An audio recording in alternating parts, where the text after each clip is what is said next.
Dear viewers, the following stories are inspired by real events. However, the names of the characters have been changed to protect privacy. Story 1. The Doomed Train. On the night of July 17, 2003, aboard Amtrak train number 381, traveling from Chicago to Seattle, Michael, a 22-year-old college student, was sitting alone by the window, gazing at the dark expanse outside. The dim yellow lights from the train car ceiling cast a quiet and somewhat lonely atmosphere. Michael was on his way home for summer break after a stressful academic year. Most of the passengers in the car were fast asleep. Only a few remained awake, quietly looking out the window or reading. Michael felt a bit sleepy, but he tried to stay awake to watch the night scenery.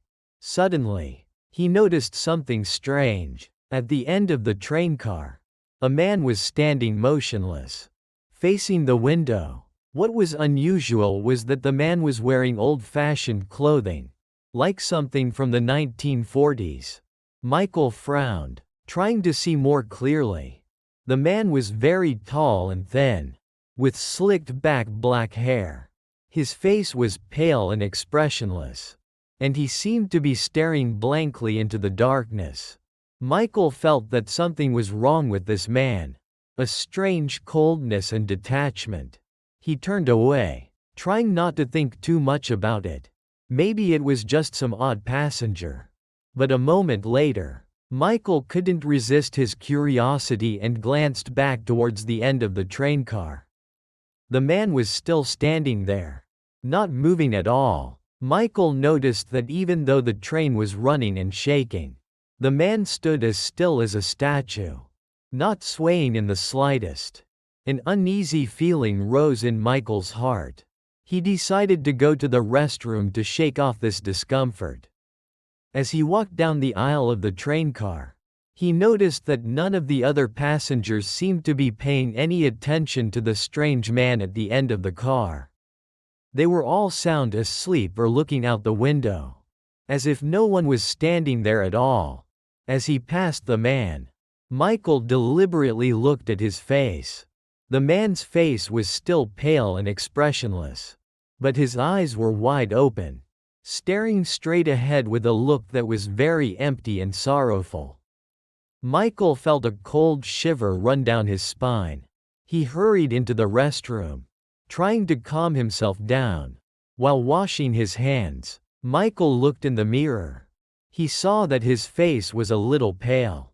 He told himself that he was just being too sensitive.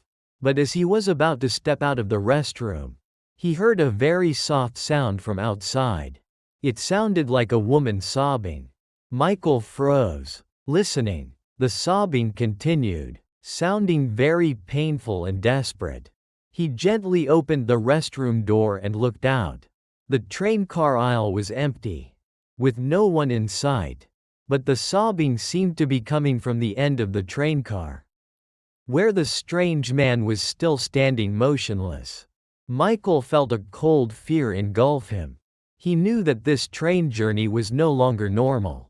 Michael slowly stepped out of the restroom, his heart filled with doubt and fear. The sobbing still echoed somewhere, sometimes near, sometimes far. He looked towards the end of the train car, but the strange man had disappeared. Michael breathed a slight sigh of relief, thinking that perhaps he had imagined it. But just as he turned around, he startled to see the man standing right behind him, only a few feet away. The man's face was no longer expressionless. Instead, it was filled with extreme sorrow. His eyes filled with tears. He whispered softly, his voice hoarse, "Don't go, don't leave me."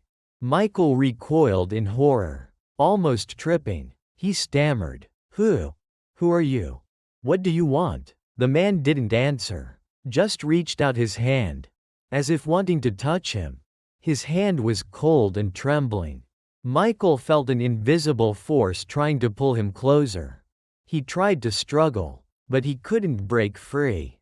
He looked around for help, but the other passengers were still sound asleep or looking out the window.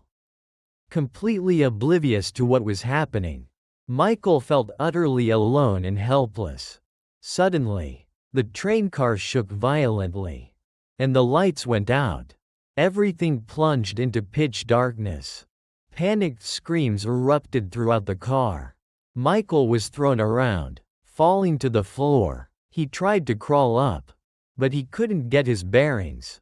In the darkness, Michael felt someone touch his hand. A cold, clammy hand gripped his tightly. He tried to pull his hand away, but the hand tightened its grip. He heard a terrifying whisper in his ear, "We will never leave this place." The lights flickered back on.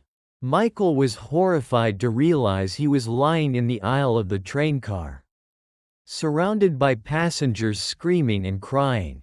The train seemed to have derailed, tilted sharply to one side. He looked towards the end of the train car, where the strange man had been standing. He was still there, but now, surrounding him were shadowy figures. The passengers who had died in a horrific train accident years ago on this very same route. Michael managed to crawl out of the wrecked train car. He was lucky to have only suffered minor injuries. But what he had witnessed on that fateful night train would haunt him forever. He would never forget the sorrowful face of the strange man and the heartbreaking sobs in the darkness. Train number 381 had become a horror he never wanted to experience again. Story 2. Ghost Train Car Number 7. Winter of 1995. A cold night enveloped the desolate mountains of Montana. Sarah, a 35-year-old nurse, was riding the late-night train number 42, traveling from Butte to Missoula. The train car was almost empty, with only a few passengers scattered about, trying to doze off. Outside, snow fell heavily, covering everything in a white blanket. Sarah had just finished a tiring night shift and was looking forward to getting home to rest. Sarah chose a seat by the window, looking out at the inky darkness. The rhythmic screeching of the train wheels on the tracks lulled her into a light sleep. Suddenly, she felt a cold draft sweep through the train car, making her shiver and wake up. She looked around, but the windows were all closed. She tried to fall back asleep, but the cold feeling persisted. In fact, it grew even more intense, almost freezing. Sarah noticed her breath forming a thin mist in the air. Even though the temperature inside the train car wasn't that low, she began to feel uneasy. A strange sound echoed from the end of the train car. It was a soft groan, like someone in pain. Sarah's hair stood on end, and she strained to listen. The groan repeated, this time clearer and more mournful. None of the other passengers seemed to hear anything. They remained asleep or silently looked out the window. Sarah decided to investigate. She gently stood up and walked towards the end of the train car. As she passed the rows of seats, she noticed that a few passengers had pale faces, as if they had just experienced a nightmare. Some were even trembling and muttering something unintelligible. As she neared the end of the train car, Sarah saw a shadowy figure huddled in the corner. Its back to her, the figure was trembling violently, and the groaning sound was still coming from it. Sarah called out softly, "Hello? Are you all right?" There was no response. Sarah moved closer. Just as she placed her hand on the figure's shoulder, an icy cold hand gripped hers tightly. She startled back, horrified, and looked at the figure slowly turning its head. The face was pale, gaunt, with deep-set eyes staring at her with endless sorrow. Across the person's forehead was a long, bright red scar, as if it had just been inflicted. Before Sarah could react, the figure opened its mouth and let out a scream that tore through the silent night. The scream didn't sound human. It was a chilling sound filled with pain and resentment. At the same moment, the lights in the train car went out, plunging everything into pitch darkness. Sarah felt countless cold hands touching her, pulling her towards the darkness. Sarah screamed in terror, trying to fight off the icy hands that were grabbing her. In the darkness, she felt someone whispering nonsensical words in her ear, but with a threatening tone.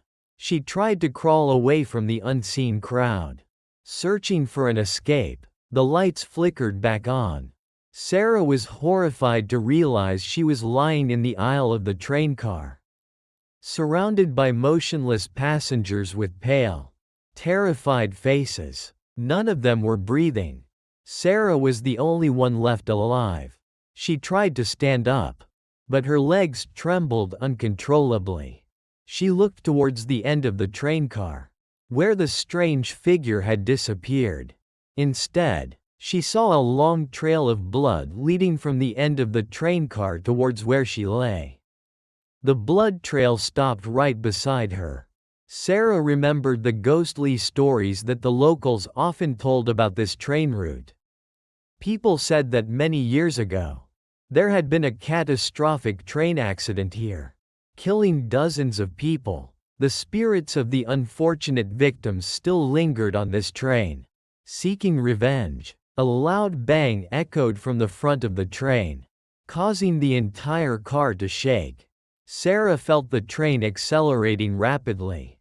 Even though there was no one driving, she looked out the window, seeing the trees flashing by at an incredible speed.